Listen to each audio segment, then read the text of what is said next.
Ladies and gentlemen, welcome to Chanel Jasmine, the best novel Chanel for romantic stories. Hai guys, selamat datang di channel Jasmine, channel terbaik untuk menyimak novel-novel romantis. Mohon dukung channel ini dengan subscribe, like dan share video-video yang ada di channel ini. Terima kasih.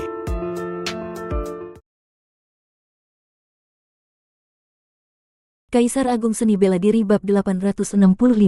Bahkan Kaisar Perang Langit, yang dikenal tak tertandingi di zaman ini, memilih untuk mundur.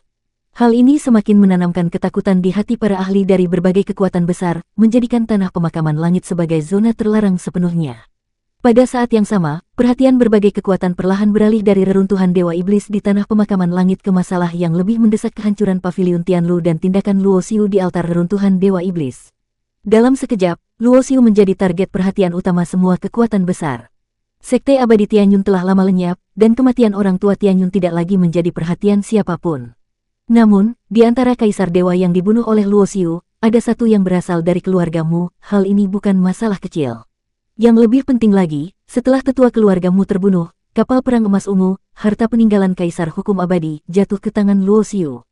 Selain itu, meskipun tidak ada saksi mata yang bisa membuktikan apakah kematian ketua sekte Tianlu berkaitan langsung dengan Luo Xiu, banyak pihak berspekulasi bahwa dua harta peninggalan kaisar yang dimiliki Pavilion Tianlu mungkin juga telah jatuh ke tangannya. Hari itu, banyak pengunjung mendatangi dunia rahasia klan Ji. Para pengunjung bukan orang sembarangan, mereka adalah kaisar dewa dari berbagai kekuatan besar. Di aula utama klan Ji, pemimpin klan Ji bersama 5 tetua utama secara pribadi hadir untuk menyambut tamu-tamu penting ini. Di dalam aula, hanya kaisar dewa yang memiliki hak untuk duduk. Sedangkan para murid berbakat dan dewa agung yang mereka bawa hanya bisa berdiri di samping dengan hormat. Pemimpin klan Ji menyapu pandangannya ke seluruh ruangan dan berbicara dengan nada datar, "Tidak tahu apa tujuan kalian datang ke klan Ji?" Tentu saja, ia tahu semua orang datang untuk Luo Xiu. Namun, bagi klan Ji, Luo Xiu adalah sosok berjasa besar. Ia tidak hanya telah menyelamatkan klan Ji, tetapi juga menghadiahkan mereka bunga lotus 9 kelopak, harta yang sangat berharga. Oleh karena itu, klan Ji tidak akan tinggal diam melihat Luo Xiu ditekan oleh berbagai kekuatan besar. Hari ini, pemimpin klan Ji secara langsung membawa 5 tetua utama bukan hanya untuk menunjukkan dukungan bagi Luo Xiu, tetapi juga menegaskan posisi klan Ji di hadapan dunia. Di antara para tamu, seorang tetua dari keluargamu berdiri. Ia adalah Mu Tianhua, tetua tertua keluargamu, yang kekuatannya hanya berada satu tingkat di bawah pemimpin keluargamu. Pemimpin klan Ji tidak perlu berpura-pura tidak tahu. Mu Tianhua berkata dengan dingin. Luo Xiu bukan hanya berani membunuh pewaris keluargamu, Mu Shaohuang, di tanah suci abadi, tetapi juga membunuh tetua keluargamu di reruntuhan Dewa Iblis. Lebih dari itu, dia bahkan menahan calon pewaris keluargamu. Ini adalah penghinaan yang tidak dapat kami terima. Kami menuntut keadilan. Meskipun klan Ji memiliki sejarah yang misterius, keluargamu tidak ingin memutus hubungan diplomatik secara langsung. Oleh karena itu, mereka memilih jalur perundingan untuk menyelesaikan masalah ini. Namun, seorang tetua klan Ji yang tak lain adalah Ji Yuanxiong, tetua yang bertemu Luo Xiu di altar reruntuhan Dewa Iblis, menanggapi dengan tenang. "Tetuamu, jangan berlebihan. Di tanah suci abadi, pertarungan antar generasi muda adalah hal yang wajar. Kematian Mu Shaohuang bukan sepenuhnya kesalahan Luo Xiu." Mu Tianhua mendengus dingin. "Omong kosong. Dia membunuh pewaris kami, dan kau mengatakan dia tidak bertanggung jawab sama sekali." Ji Yuanxiong tersenyum sinis. "Jadi, menurutmu hanya anak-anak berbakat keluargamu yang boleh membunuh orang lain, tetapi orang lain tidak boleh membunuh mereka. Pada akhirnya, itu hanya masalah siapa yang lebih kuat. Dunia seni bela diri selalu seperti ini. Dari sudut pandang kami, Luo Xiu tidak memiliki kesalahan apapun." Mu Tianhua mengerutkan alisnya. Dia tahu tidak ada gunanya terus memperdebatkan masalah Mu Shaohuang. Maka, dia segera beralih ke masalah lain. "Baik, kalau begitu bagaimana dengan kematian tetua keluargamu?" tanyanya dengan nada tajam. Ji Yuanxiong tersenyum dingin. "Luo Xiu hanyalah seorang raja dewa, sedangkan tetua keluargamu adalah seorang kaisar dewa. Aku melihat dengan mata kepalaku sendiri tetua keluargamu tidak dibunuh oleh Luo Xiu, tetapi secara tidak sengaja memicu reaksi dari peti mati hitam di altar. Dia dibunuh oleh perwujudan kehendak yang terkandung di dalamnya."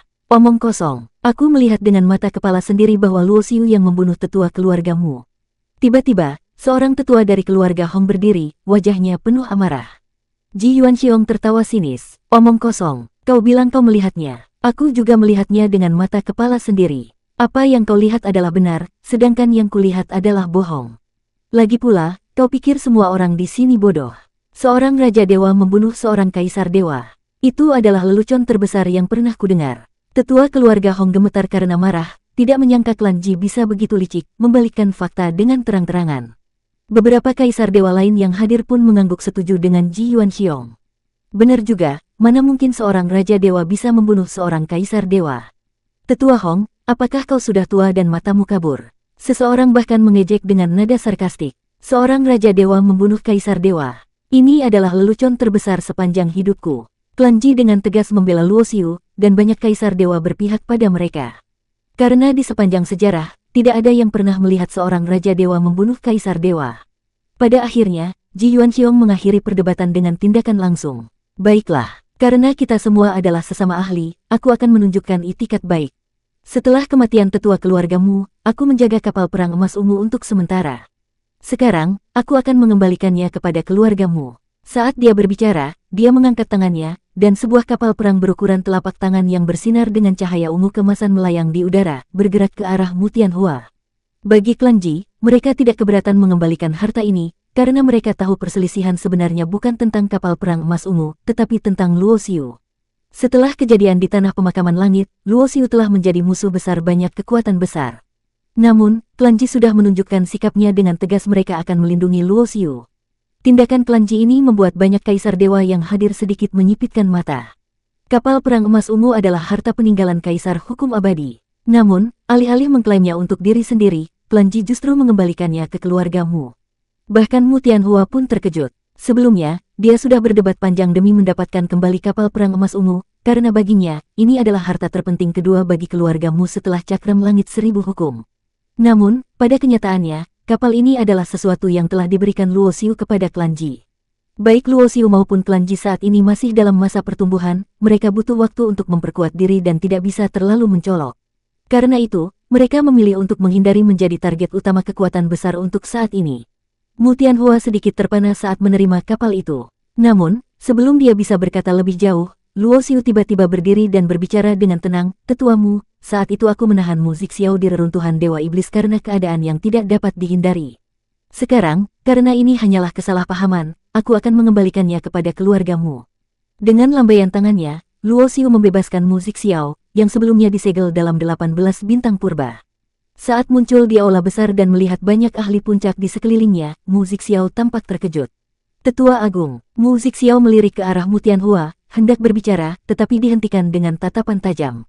"Jangan bicara di sini, tunggu sampai kita kembali." Suara telepati Mu Tianhua terdengar di benaknya.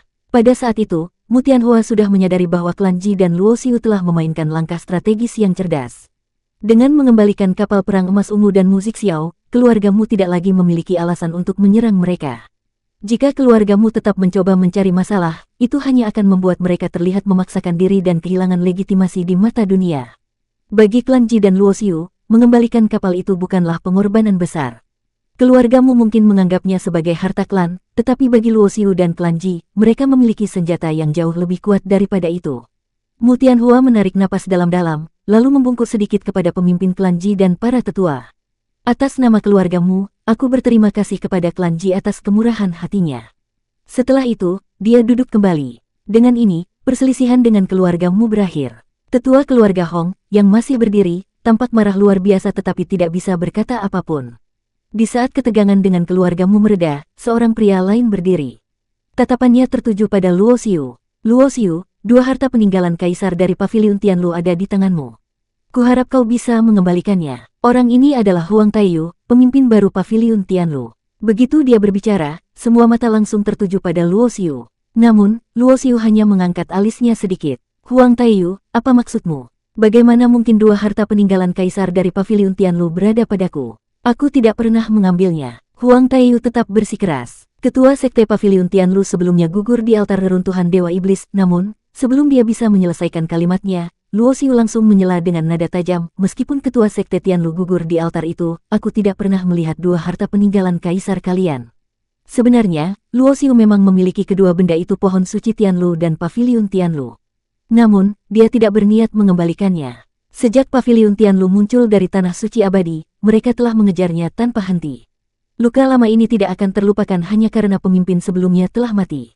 Bahkan, dalam waktu dekat, Luo Xiu dan klan Ji telah membahas rencana untuk menyerang paviliun Tianlu dan merebut wilayah mereka. Dahulu kala, ketika Kaisar Tianlu mendirikan sekte, ia memilih lokasi yang paling kaya dengan energi bintang di dunia Tianlu. Tempat itu sangat ideal untuk pengembangan klan Ji dan klan Dewa Perang. Karena itu, Luo Xiu tidak melihat alasan untuk berbaik hati kepada Huang Taiyu. Huang Taiyu menjadi semakin marah. Sebagai pemimpin paviliun Tianlu, selama ini dia dihormati oleh banyak orang. Tapi kini, seorang Raja Dewa berani menentangnya di depan umum. Namun, tak satu pun dari Kaisar Dewa lain yang berbicara untuknya. Semua orang bisa melihat kenyataan yang ada paviliun Tianlu sudah tidak memiliki kekuatan untuk bertahan. Tanpa pemimpin tingkat tertinggi dan tanpa harta peninggalan Kaisar, mereka tidak lebih dari sekadar kekuatan kelas menengah yang hampir jatuh. Sebaliknya, klan Ji adalah kekuatan misterius dengan potensi luar biasa. Tidak ada seorang pun yang mau mengambil risiko untuk berpihak pada paviliun Tianlu hanya demi mendapatkan dua harta peninggalan Kaisar yang sudah hilang. Melihat bahwa tidak ada yang mendukungnya, Huang Taiyu mengepalkan tangannya dengan erat dan berkata dengan dingin, "Baiklah. Aku akan mengingat ini." Kemudian, dia membalikkan badan dan pergi, meninggalkan aula dengan penuh kemarahan. Di dalam hati, dia merasa sangat terhina. Dulu, paviliun Tianlu adalah kekuatan besar yang dihormati, tetapi sekarang, bahkan seorang Raja Dewa berani mengabaikannya.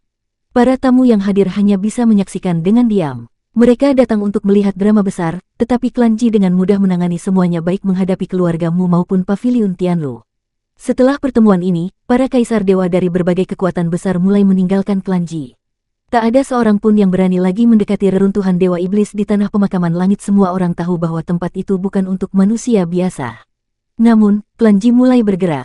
Tapi, target pertama mereka bukanlah paviliun Tianlu. Sebaliknya, mereka bergerak menuju kota Yunzhou.